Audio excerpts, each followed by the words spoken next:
Welcome back, everyone. After that very intense intro, I have to talk about a very intense aircraft. Yes, today we are talking about the Ka-50 Black Shark. Quite the name for an aircraft. Normally you would reserve sharks for a naval setting, but this aircraft has been given this distinctive name because it is quite the hunter in the skies. And the Ka-50, along with the Ka-52 and other older variants of attack helicopters from the 80s, especially from Russia, compete heavily against the standardized Apache and Eurocopter, rhetoric, which, let's be very clear, when we always talk about the Apache, although it is an incredible airframe and helicopter for attack setting, it is a little overhyped. I feel really sorry, actually, for the engineers and designers of the Hokum and Havoc and other, attack helicopters of the Russian military, because the reality is they are just as prominently capable in the skies and doing what they need to do. It's just, of course, the Apache has had a significant amount of upgrades compared to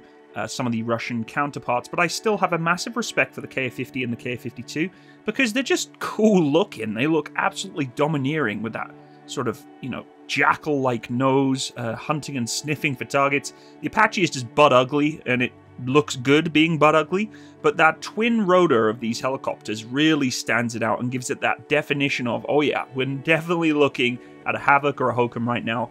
And I just think they're really interesting aircraft, so we're going to talk about them a little bit more today in detail. But before we do, let me know what your favorite attack helicopter is in the comment section below, and let me know why. I know a lot of you sort of post in the comment section as to, what it is, but I'd like to hear your rationale behind why you like your own favorite attack helicopter, whether it be in playing in video games, or maybe you're a pilot or an operator or ground supporter of one. I'd love to know. I personally do have a strong attachment for the Apache Longbow because it did support me in Afghanistan, but I want to hear your opinion. So let's get into what is the Ka-50 Black Shark and what's it all about? How did it come to be? So we have to be cautious when we're talking about this helicopter because there always seems to be some confusion about the Ka-50 and the Ka-52. They are two very similar but also different aircraft. Although the twin rotor system makes them look almost identical, the configuration of crewing of these aircraft is very significant. This is a single seat application, meaning that all of the work of a combat attack helicopter crew member is being done by one person. And it's quite a challenge, I think, to try and sell that in modern capabilities when you're having one person trying to dictate so much information on the battlefield. But the design of the Black Shark came from the initial requirement to have something that could be autonomous and do its own thing as a reconnaissance or attack helicopter with a single pilot. But now we're seeing, similar to that of the Apache, with the two-man crew, Ka-52 as well, provides more capability on the battlefield, but unfortunately adds more weight. You're having to add more infrastructure to the aircraft to have that two-man crew. The NATO designation for this aircraft is Hokum, which represents a significant advancement in helicopter design from previous designs such as that of the Mi-28. This design choice, featuring the two counter-rotating rotors stacked one above the other, eliminates the need for a conventional tail rotor found on most helicopters.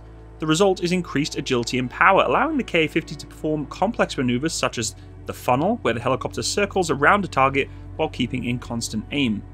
Developed by the Kamov Design Bureau in the late 1980s, the Ka-50 was designed to fulfill the Soviet Army's requirement for a new single-seat attack helicopter with enhanced survivability and firepower.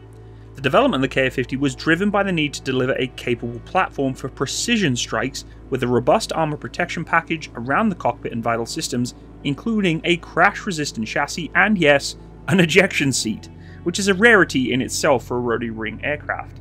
Despite its advanced and incredible design, the Ka-50's development was certainly not without its own challenges. The collapse of the Soviet Union slowed its entry into service and was not until around about 1995 that it was officially adopted by the Russian Air Force. Furthermore, the helicopter's complex systems and maintenance demands limited its deployment to specialized units significantly, and it was an extremely costly program for the Russians at the time. Today, the Ka-50 remains a testament to the innovative military engineering, combining both firepower, avionics that are very advanced, and a design that's tailored to the demands of modern warfare even for today. It did set the standard for the next generation of attack helicopters for Russia, influencing actually designs worldwide, including that of the Apache. They took a lot of lessons learned from what they heard and researched about this aircraft and applied it to the avionics and technology that went into the Apache. Now, in terms of armament, it's renowned for a formidable armament platform and advanced combat capability designed to excel in the most demanding combat environments, particularly that against hunting air-to-air. So this helicopter was designed to be almost like an airwolf and hunt Apaches as well as armor. When we look at aircraft, we look at close air support like this, but the reality is that this aircraft was also pushed to be able to engage helicopters. It was there to hunt as a single-seat application to find the Apache if it was in the skies and try and knock it down. Central to its firepower was the Chupanov 2A42 30mm autocannon mounted across the helicopter's nose. This cannon can swivel in multiple different directions, allowing the pilot to engage ground and air targets with precision. It fires high explosive armor-piercing rounds, making it very effective against a wide range of targets, including armored vehicles and infantry. In addition to that powerful cannon, it is equipped with a variety of different missiles and rockets that enhance its role as a tank destroyer and multi-purpose attack helicopter. It can carry the Viktar anti-tank missile, which is capable of penetrating most modern armored vehicles from above thanks to its tandem warhead. These missiles are laser-guided, providing fairly high accuracy to the ability to engage targets at distances up to 10 kilometers, which is a fantastic standoff range for an attack helicopter. For a broader target engagement, the Ka-50 could also be outfitted with unguided rockets such as the S-8 and S-13 rockets. Not surprisingly, the pilots that transferred from the Mi-24 platform into the Ka-50 relied heavily upon the guns and rockets from these aircraft, because their skills and attributes that they learned from flying in places like Afghanistan were very attested to using the S-8 and S-13 rockets, because anti-tank capabilities in Afghanistan weren't really required instead of flying through the mountains and launching rockets and autocannons everywhere. So the pilots were actually more renowned to using this equipment, which made them a lot more effective at being ground support than they would be in their sort of tank or anti-air capability. The systems that were installed also enhanced its advanced targeting and navigation systems. It included a helmet-mounted sight system that enabled the pilot to cue onboard weapons to their line of sight, and this integration of avionics and armament optimized the helicopter's effectiveness in combat, allowing for very rapid engagement of targets in complex battlefields.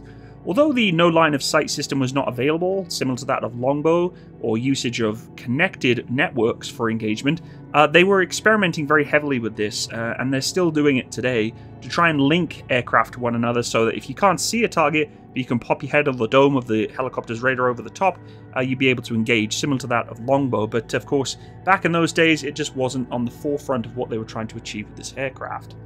The Ka-50 does have a very good avionics technology suite that enables it to operate in the most diverse combat scenarios in all weather, both day and night, and adverse conditions. The avionics suite is designed to enhance both offensive capabilities and the survivability of the aircraft. Central to its technology is an integrated electronics warfare system which provides defense against radar-guided and infrared-guided threats. This system includes radar warning receivers, laser warning systems, and infrared jamming device if required. Something the Russians learned very well at was the Mi-24 and Mi-8 having significant challenges navigating and utilizing normal navigation equipment or technology in the mountains of Afghanistan. They got a lot of lessons learned from it, particularly when looking at targeting systems or being able to engage in tight, confined spaces like mountainous regions of Afghanistan.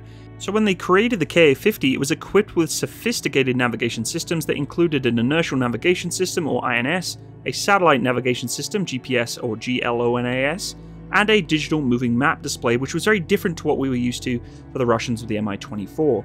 These components ensured precise navigation and situational awareness, critical for low-altitude flying and complex combat missions where geographical orientation is key, particularly in mountainous regions.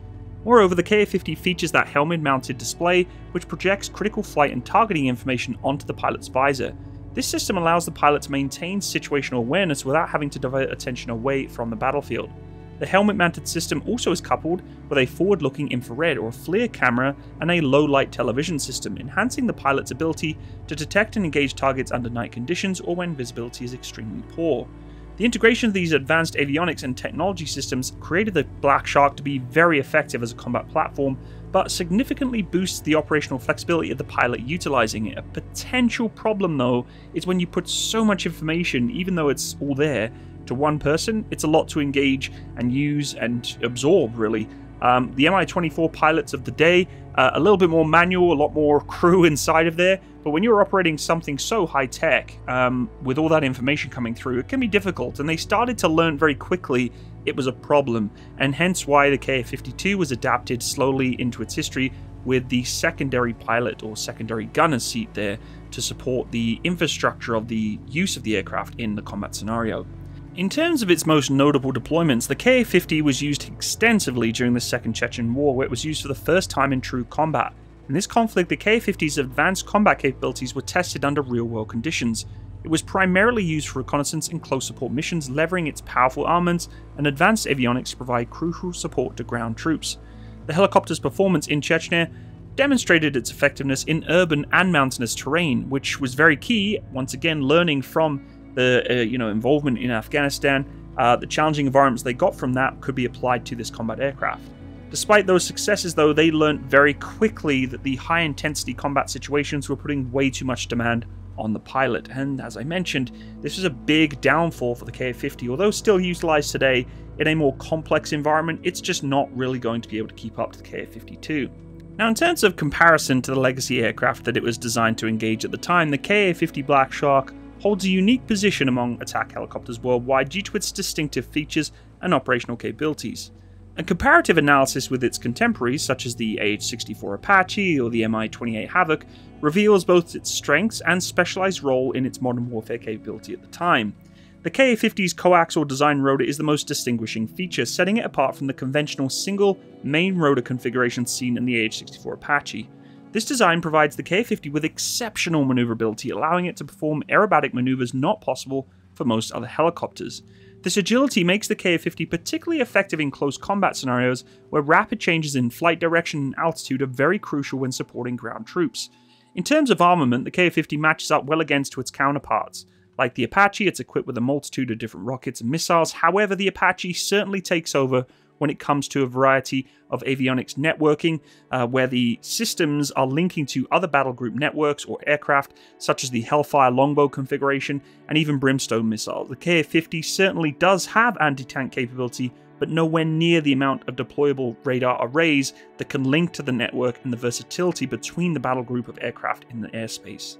The legacy of the Ka-50 is complex though. While it did not become the standard attack helicopter in the Russian arsenal, overtaken by the beautiful dual-seat Ka-52 Alligator, it significantly influenced helicopter design both east and west of the globe. The Ka-52 inherits the robust design and powerful capabilities of the Ka-50 with added improvements in crew capacity and operational functionality, reflecting a shift towards versatility and crew safety in helicopter combat missions. Internationally, the innovations introduced by the Ka-50 have impacted the development of helicopter technology, promoting further research into coaxial rotor system and advanced avionics. The Ka-50's legacy therefore extends beyond its just normal operating history, contributing to the evolution of military aviation and setting really a benchmark for future developments in rotary wing aircraft technology. She's old, she was unique, she was different, and she's fast and agile. And unfortunately, in the age of technology, that doesn't cut it. There's so much technology now that can counter that flexibility in the battle space, unlike that of the Cold War Afghanistan, where you needed aircraft to hug to the ground, move quickly and support the ground troops. Now we have such powerful man-pads and anti-aircraft systems and radar detection suites that the aircraft's maneuverability isn't going to help much against missiles that are going to knock it out of the sky. That's not saying the Ka-52 is not susceptible to that. Also, we've seen footage and pictures of them actually being engaged and taken out in Ukraine, which is a significant asset to lose on the battlefield. So I'm sure the realm of combat aircraft in the helicopter fleets are being assessed and analyzed all the time and seeing what's the next generation of combat aircraft that are coming.